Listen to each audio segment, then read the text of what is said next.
All right, so you've sent over a ton of really interesting stuff for this deep dive, articles, research your own notes, and it's all about a topic that I think a lot of us are really interested in right now. Absolutely. It's emotional intelligence. Yeah. Sometimes you'll hear it called EI or EQ. Yeah, exactly. Yeah. So we're going to be taking a deep dive into emotional intelligence. That's right. And I think that what's so cool about this is that your sources really highlight how powerful it can be for us to develop emotional intelligence. Yeah, absolutely. It's not just something that sounds good. It can actually have really significant benefits in our lives. That's right. Both at work and in our relationships. Yeah, when you think about it, it affects our personal well-being, how well we connect with other people, even how much we're able to achieve. Yeah. You know, some people even argue that EQ is a better predictor of success in life than IQ. Oh, wow. That's how important it is. And it has a ripple effect. Yeah. I mean, you think about it, if you're in a management role, if you're a leader, greater emotional intelligence can help you be more effective. Yeah. It can help you communicate more clearly in all your interactions. It can even help you manage stress better and develop a stronger sense of empathy. So really, this EQ stuff is impacting everything. It really is. It's not just about how we feel. It's about how we interact with the world and how we succeed. How we manage our relationships, how we deal with those tough situations. Yeah. How we show up as our best selves. Okay, so let's dive in here, because I think before we can really talk about how to improve it, we need to define what is emotional intelligence. Absolutely. And you've actually got some different angles on this in your sources. I do. Which is interesting. We do. Daniel Goleman is the one who really popularized the term emotional intelligence and brought it to the mainstream. Okay. He talks about 5 key skills that we'll unpack in a bit. Okay. So before we get to that, I think it's important to go back a little bit earlier, because in 1997, Mayer and Solovey actually provided a more academic definition of emotional intelligence. Okay. They said that emotional intelligence is really a set of abilities. It's about first being able to perceive emotions. Okay. So that means being able to accurately spot emotions in yourself and in other people and be able to express them. Yep. It's also about using emotions to facilitate thought. So being able to use your feelings to help you think more clearly. Oh, interesting. It's also about understanding emotion and emotional knowledge. Okay. So really grasping the complexities in emotions and how they work. And finally, it's about regulating emotions. Okay. Managing your own emotions in a way that promotes personal growth. So it's not just having the emotions. It's like you said, it's that. The whole package. The processing. Yeah, it's about what you do with them, how you understand them, how you use them, how you manage them. Now, I also noticed that your sources mentioned the Wong and Law emotional intelligence scale. Yeah, that's right. And that seems to break it down. Yeah, it gives us a way to actually measure emotional intelligence. Okay. So it looks at 4 different areas. Okay. There's self-emotional appraisal. That's basically how well you understand your own emotions. Then there's others emotional appraisal, which is your ability to perceive and understand the emotions of other people. Okay. And then there's the use of emotion, which is how effectively you can harness your emotions to enhance your performance. And then finally, regulation of emotion. Okay. So that's your ability to manage your emotional responses. Yeah. So that scale kind of gives us another way to look at emotional intelligence. All right. So we've got these different lenses that we can look at EQ through. We do. And I think it's really helpful to have those different perspectives. It is. Because it gives us a more well-rounded understanding. Now, let's zoom in on those 5 key skills that Goleman really brought to the mainstream when he was talking about emotional intelligence. Okay. He calls them the 5 key skills of emotional intelligence. All right. Sounds good. And I think it's really helpful for us to break down each one. It is. And talk about how we can improve in those areas. Okay. So the first one is self-awareness. Yes, self-awareness is really the foundation of emotional intelligence. Oh. It's about having a clear understanding of your own emotions and recognizing the impact that those emotions have on you and on the people around you. So it's not just about, what am I feeling right now? It's about how is what I'm feeling impacting my interactions with other people. Exactly. It's about recognizing that your emotions have a ripple effect. They don't just stay inside you. They go out and they affect other people. So give me an example of what that might look like at work or in a relationship. Sure. So let's say you're having a really stressful day at work, and you come home and you're feeling frustrated. Now, if you're not self-aware, you might just snap at your partner. Yeah. Or you might withdraw and become really quiet. Right. But if you are self-aware, Yeah. you can recognize that, okay, I'm feeling really frustrated right now because of what happened at work, and I need to be careful not to take it out on my partner. Yeah. So you can take a few minutes to calm down. Right. And you take some deep breaths or go for a walk. Yeah. And then when you're feeling more centered, you can talk to your partner about what happened. Okay, so self-awareness helps us to pause. It does. And to make sure that our actions are aligned with our... It helps you to be more intentional in your responses. Now, I also noticed in the sources that there are certain characteristics of people who are really self-aware. There are. Can you talk about some of those? Yeah. So people who are self-aware, they often have a good sense of humor. Okay. They're able to laugh at themselves. They don't take themselves too seriously. They also tend to be pretty confident. They know their strengths. They know their weaknesses. And they're not afraid to show them. Yeah. And they're also aware of how other people perceive them. Oh, interesting. They kind of have a sense of how they come across to others. Okay. So someone's listening to this and they're like, okay, yeah, I could probably be more self-aware. Yeah. What are some of the steps that they can take, according to your sources, to really improve in that area? So one of the best things you can do is ask for feedback from people you trust. Okay. That could be your friends, your family, your colleagues. Yeah. Just ask them, hey, how do you see me? Yeah. What are my strengths? What are my weaknesses? Right. Another helpful thing is to keep a journal. Okay. Track your thoughts and emotions over time and see if you can start to notice any patterns. Learning new skills can also be really helpful. Okay. Because it challenges you and it gives you a chance to see how you respond to new situations. Okay.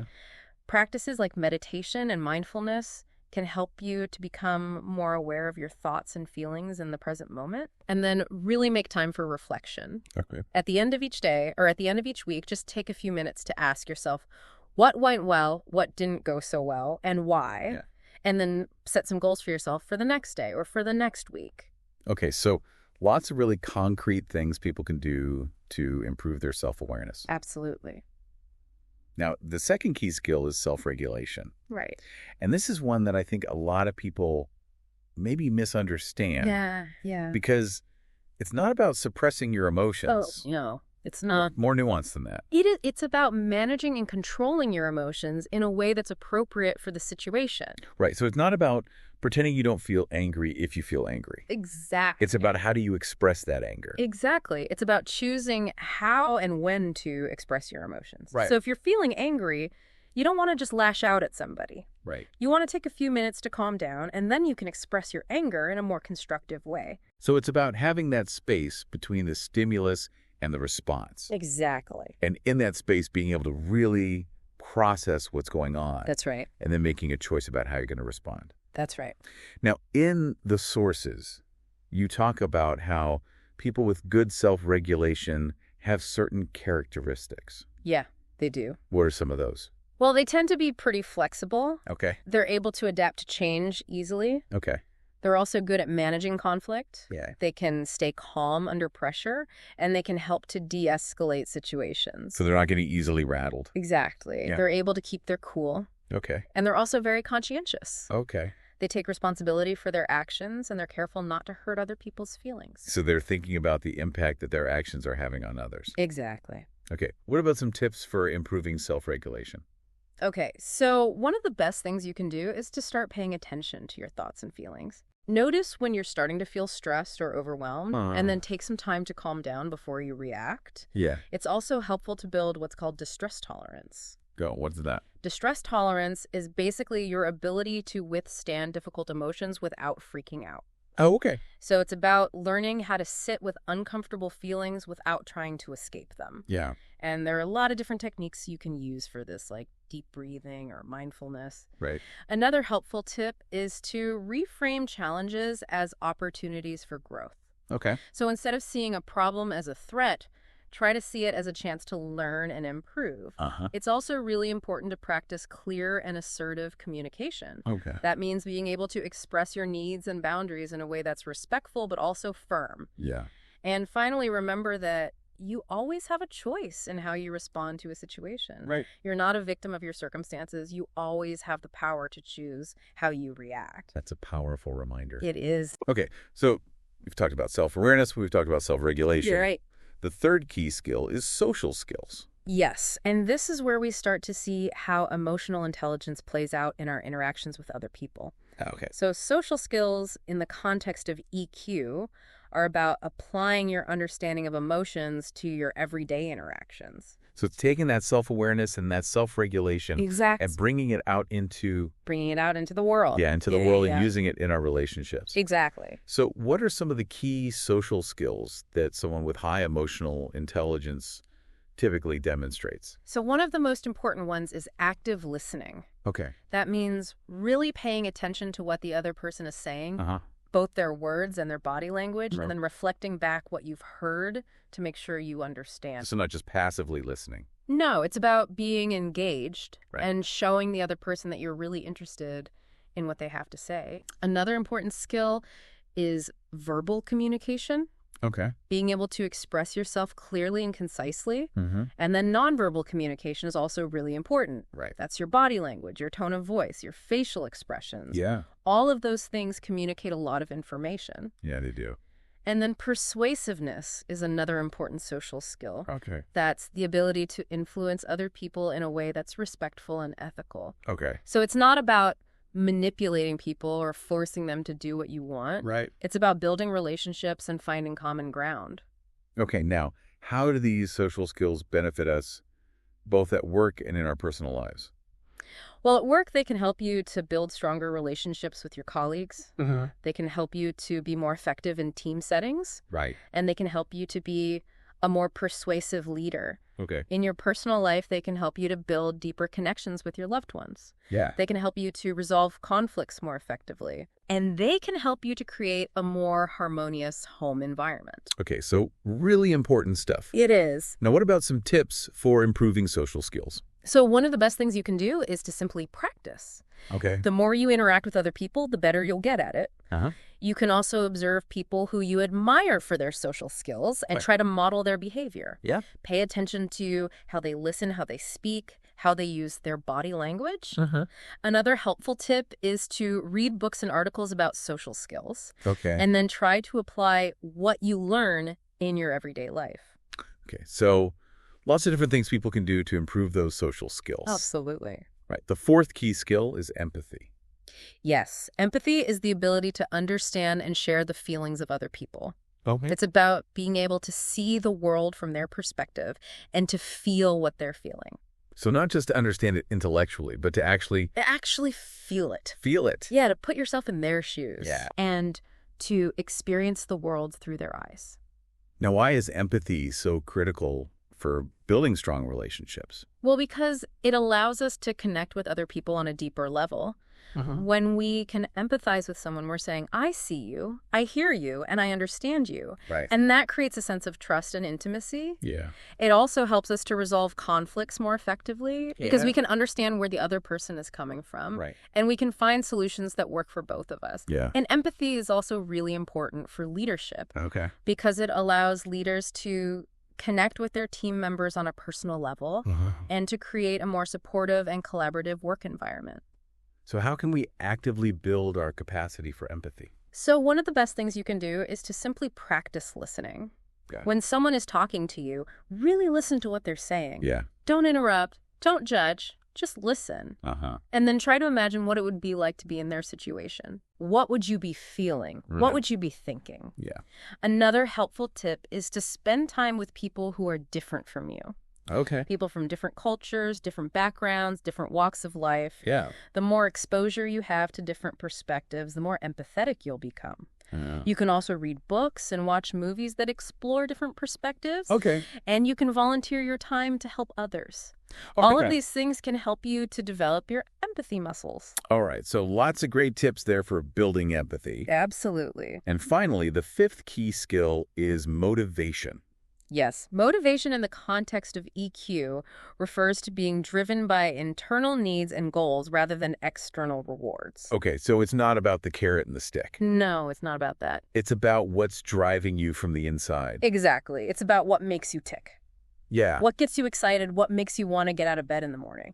Okay, now what are some of the hallmarks of someone who demonstrates strong motivation as part of their emotional intelligence? Well, they tend to be very action-oriented. Okay. They're not afraid to take risks. They're not afraid to fail. Uh-huh. They're also very goal-oriented. Okay. They set goals for themselves and they work hard to achieve them. Right.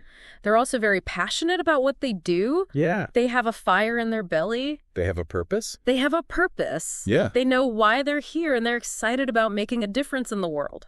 Okay, so it's not just about being busy. No, it's about being passionate. It's about being purposeful. Exactly. Yeah. It's about doing work that matters to you. Now, how can someone tap into or strengthen their motivation? So one of the best things you can do is to identify your values. Okay. What's important to you? Uh-huh. What do you believe in? Right. And then try to find work that aligns with your values. Okay. If you're doing work that you believe in, Yeah. you'll be much more motivated to do it. Right. It's also helpful to set goals for yourself. Okay. Both short-term and long-term goals. Yeah. Having goals gives you something to strive for. Right. And it helps you to stay focused and motivated. Uh-huh. It's also helpful to find a mentor or a role model, someone who inspires you and who can help you to stay on track. Yeah. And finally, remember to celebrate your successes. Okay. When you achieve a goal, Mm-hmm. take some time to acknowledge your accomplishment. Right. And to give yourself credit for all your hard work. Because if you don't celebrate the successes, you're going to get kind of burned out. Exactly. You need to replenish your energy. Yeah. You need to give yourself a pat on the back and say, hey, I did a good job. Now, we've talked about these 5 skills. We have. Self-awareness, self-regulation, social skills, empathy, and motivation. Yeah, those are the big 5. Those are the big 5. The 5 key skills of emotional intelligence. Now, let's bring this back to what you were saying earlier about how powerful EQ can be both at work and in our relationships. So first, let's talk about work. Yeah. Why is emotional intelligence such a game changer in the professional world? Well, because it helps you to be more effective in every aspect of your job. Okay. If you're a leader, emotional intelligence helps you to build stronger relationships with your team members. Okay. It helps you to communicate more effectively, and it helps you to create a more positive and productive work environment. Yeah. If you're not in a leadership role, emotional intelligence can still help you to be more successful. How so? It can help you to build rapport with your colleagues. Yeah. It can help you to navigate difficult conversations. And it can help you to manage stress and stay calm under pressure. Yeah, that's so important, especially these days when everything feels so... It is these days. Fast-paced. It's go, go, go. Yeah. And if you don't have those emotional intelligence skills, it's easy to get overwhelmed. Right, and to burn out. Exactly. Yeah. And EQ can also help you to be more adaptable. Okay. Which is really important in today's constantly changing world. Yeah. You know, the workplace is changing so rapidly these days. Yeah. And if you can't adapt, you're going to get left behind. Right. So emotional intelligence helps you to be more flexible, more resilient, and more able to cope with change. Okay, so lots of really practical benefits in the workplace. It affects your career, your relationships with your colleagues, your ability to manage stress. It affects everything. Okay, now let's talk about our personal lives and specifically our romantic relationships. How does emotional intelligence contribute to building strong and healthy and fulfilling? Yeah, emotional intelligence is really the key to lasting love. Okay. Because it allows you to be more present in your relationship, Okay. more attuned to your partner's needs, and more able to navigate conflict effectively.